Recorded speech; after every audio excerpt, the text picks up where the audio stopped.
Hey, it's Chris here. In this video, I want to talk about the Dunning-Kruger effect and how it relates to Donald Trump and his MAGA following.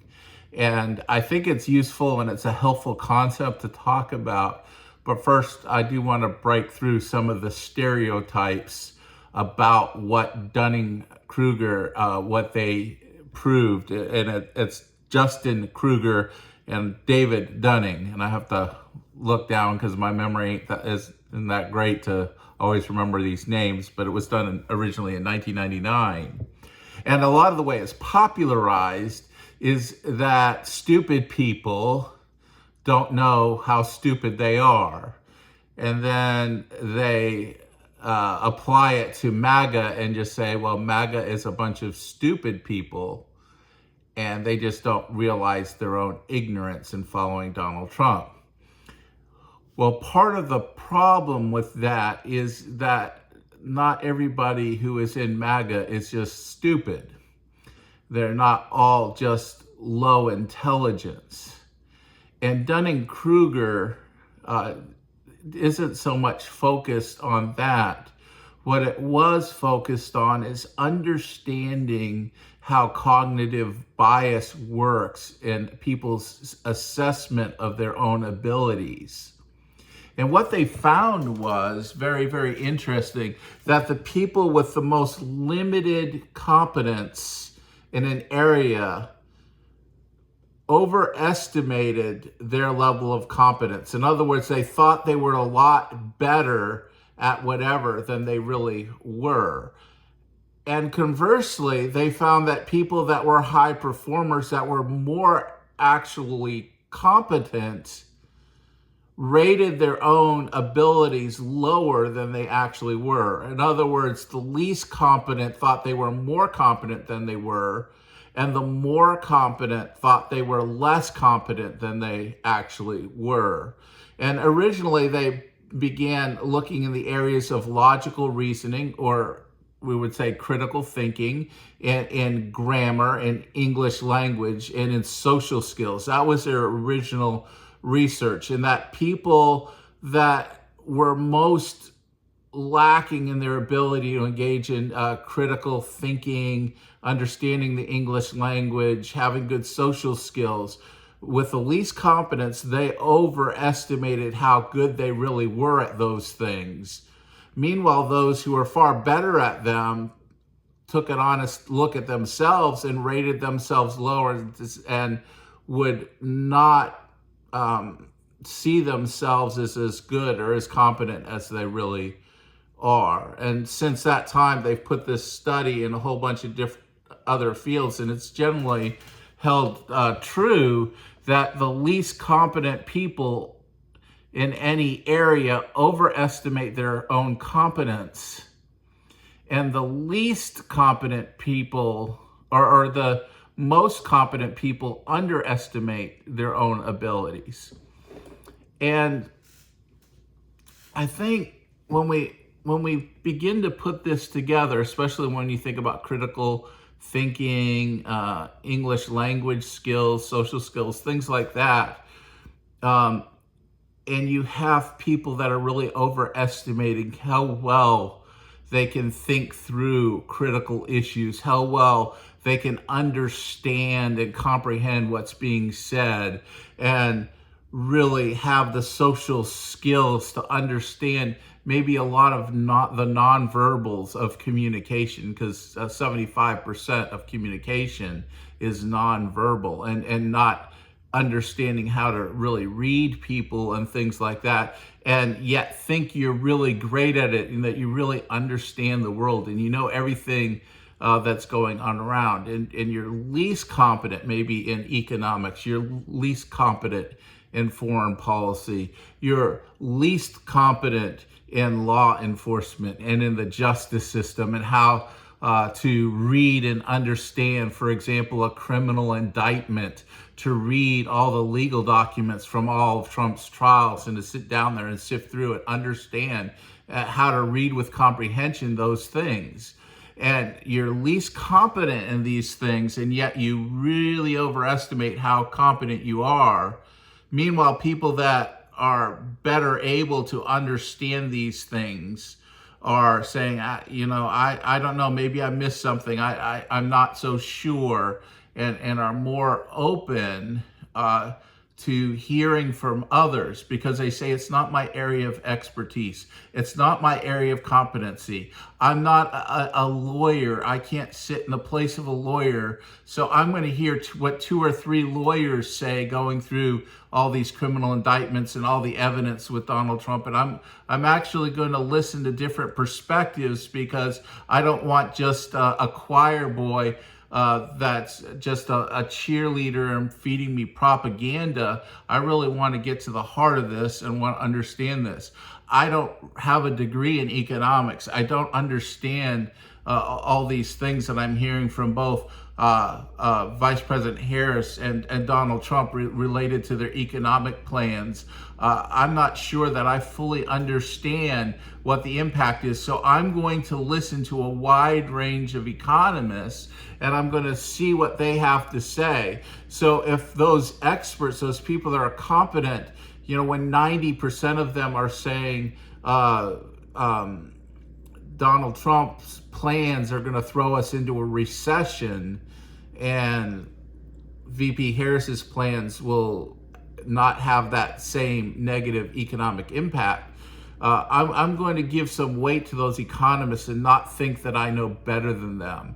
When I hear foreign policy people, when I hear former cabinet members and when I start hearing all these things, because I know I'm not competent, because I know that I don't know everything, I'm going to listen to these experts and begin to weigh carefully what they're saying because I'm not so overconfident in my own competencies to kind of figure all this stuff out. So I'm willing to listen to the wisdom of others.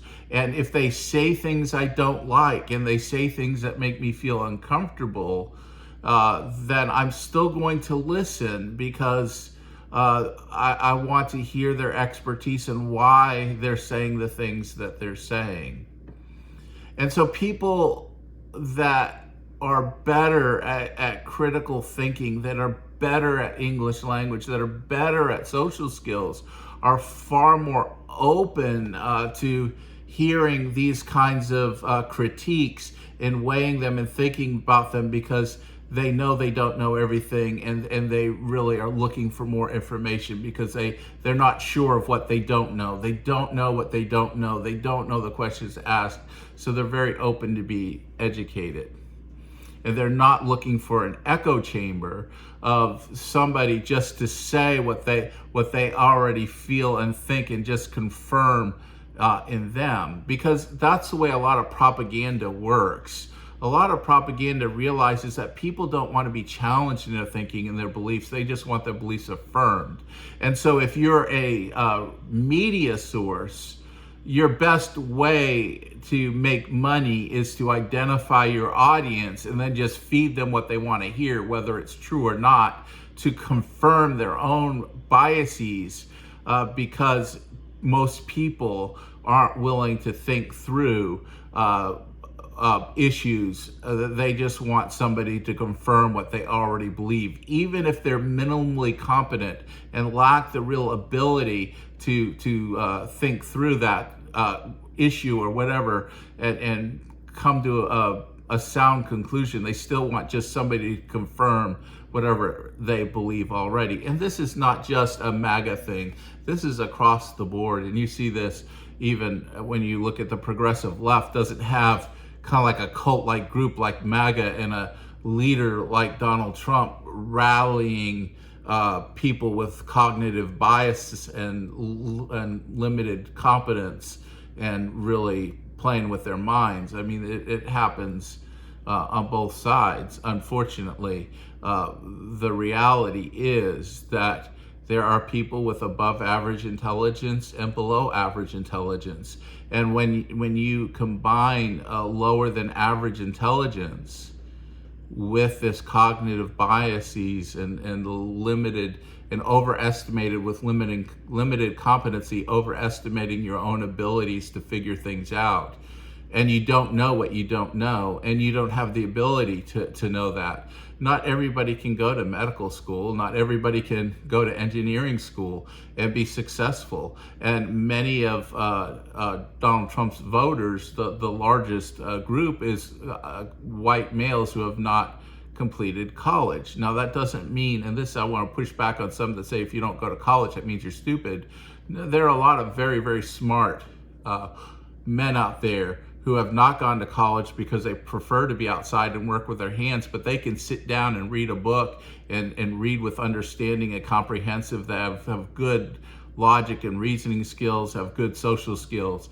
That doesn't just mean not having a college degree. But if somebody struggles to learn and understand, and the reason why they're doing manual labor, the reason why they're not able to really progress even in a trade or a skill beyond just being kind of like a worker bee, it may be because of limited intelligence.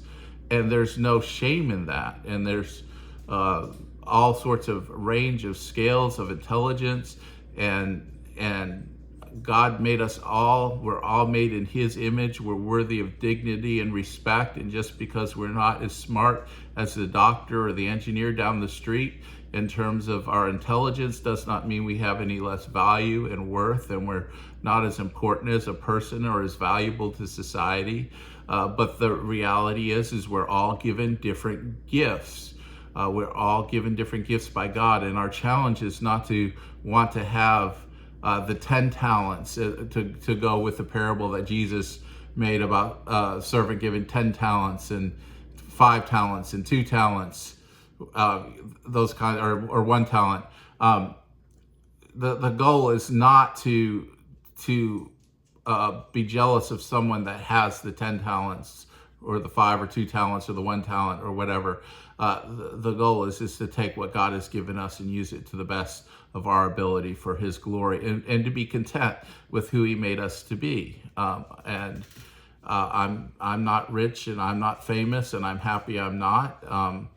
But I've learned over the years to be content with who God made me to be, and to recognize that I don't know everything, and there's a lot I've got to learn. I've been blessed with a mind that was able to complete several graduate degrees from reputable institutions. So I'm thankful for that, but that doesn't mean that I'm the smartest person out there as well. I'm always learning from other people. I think there's so many more people out there that I can learn from than I teach. But when you are in a situation where you have that lower level of intelligence, and you're in that situation where you're overestimating your competency to understand things, then you are very vulnerable to a demagogue.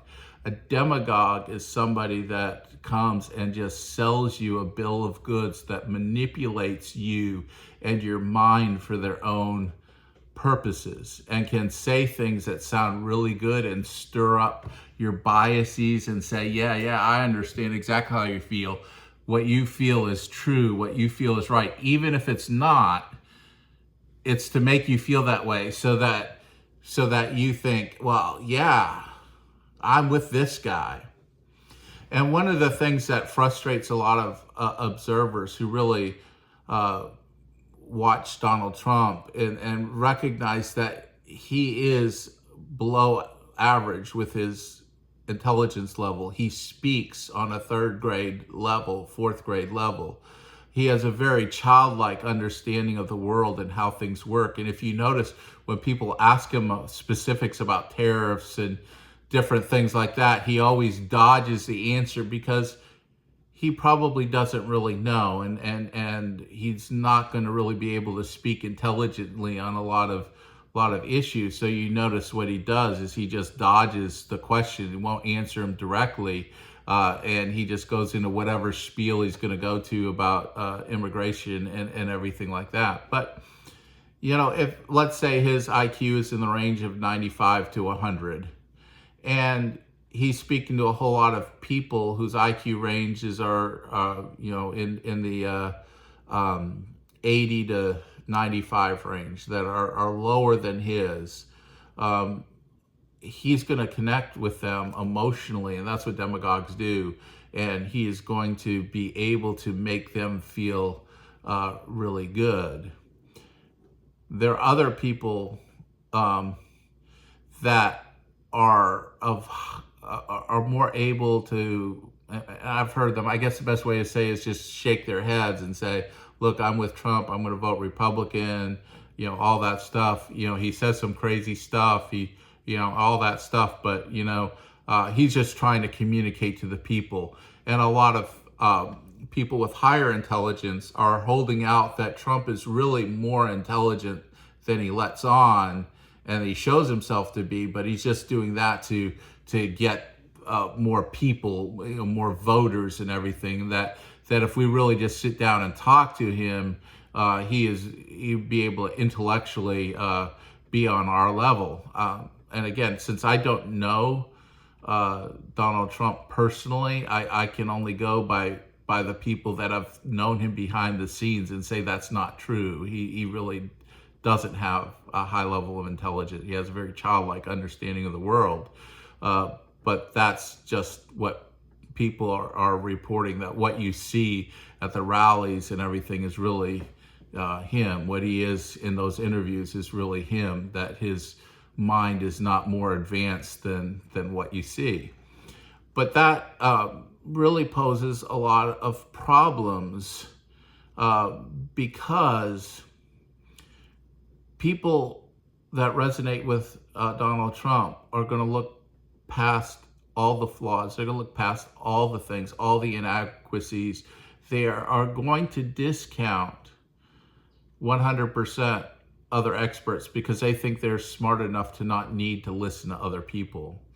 So a lot of what happens is you see these people who are absolutely resistant to anything, and they've bought into, like, anybody who disagrees with Trump or points out, quote unquote, fact checks him, is fake news, they're lying, and people immediately go there and they immediately resonate with him with that. And that is a real danger for us as Christians, because one of the things that we're called to do is to search the scriptures. So when we hear things, we need to be Bible readers. We need to be students of scripture and reading through and studying. For example, all the language and all the talk about migrants. I wish more Christians would sit and do a study about what the Bible teaches. It teaches a lot about migrants, and learn what the words are, particularly Old Testament, that were used to describe migrants and how they were to be treated and what to do and how to deal with those kinds of situations, and the recognition that war and poverty and persecution would drive somebody out of one place to lead them to have to migrate to another. And if we have trouble understanding that, if we have difficulty, there's always those resources out there there's so many resources available that we can learn more by taking the time to do searches, to find books, to find people that would do podcasts. There's all sorts of different ways that we could get more information to help us make better choices with better Christian understanding, so that we can build our competency in the scriptures, build our competency in the history of Christianity and theology, and in other words, how the Bible fits together, the different parts. If we build all that stuff up, what we end up doing is better equipping ourselves to make better judgments from what we hear from politicians. And the more competent we are, though, the opposite is we recognize that we don't know everything, and we've got to investigate further, and we don't just want to take anything that comes out of the mouth of somebody. Even me, I'm happy when people say, Pastor, you said this the other day, you were preaching this, you were preaching that, and it got me doing a word study in the Bible, or I was doing this reading in the Bible because I wasn't sure about what you're saying, and I did. And I've even had times where people have come to me and said, look, you kind of missed the boat here. Have you considered this? Have you considered that? And I'm like, wow, I appreciate the diligence of your study, because this helps inform my understanding even more. And that's how we grow as a Christian community, is we're investing in each other and helping each other in our growth and our understanding of the Christian faith and how it applies to life. And we all have a lot to learn. And there is no singular expert who knows everything, who's omnicompetent. And when people start to play that they're competent, I know that they are the ones with the least competence. And I see this over and over again, especially when I hear a lot of young pastors preaching. And with my medical background and nursing and everything, sometimes I hear these young pastors preaching about medical stuff as if they know everything. And I'm sitting there shaking my head, say, you have no idea how little competence you have in the medical field. And you're boldly pronouncing things from the pulpit that are flat out wrong and misinformed. But that's the overestimation of one's own competency and the lack of recognition of how limited the competency that you have really is. So I'd encourage all of us, especially those of you who are not part of the MAGA movement, who are looking from the outside, and you're just saying, well, Donald Trump is just an unintelligent person, and all these people who follow him are just stupid. I would suggest to you that it's maybe a little more complex than that. That it really boils down to many people just can be overestimating their own competency, but also be aware that other groups can do it too. You know, overestimating competency is not a Republican thing or a Democratic thing. It's a human thing. So we want to keep that in mind as well. So I hope this little talk about the Dunning-Kruger effect is helpful and help shape your thinking a little bit, get the ideas going for the comments. I do try as much as I can to read and respond to comments. I thank you so much. I do want to do a lot more live streaming, try to figure out a way to do Zoom meetings with people that really want to have conversations and everything, but I really feel like we need to get to 5,000 subscribers on the channel first, and then we'll open up channel memberships, and then from those channel memberships we'll have opportunities for maybe more of us to meet and discuss things and have live stream discussions and things like that. So if that interests you, please go ahead and subscribe to the channel, and please comment and share if you find this is helpful. Thank you so much, and God bless.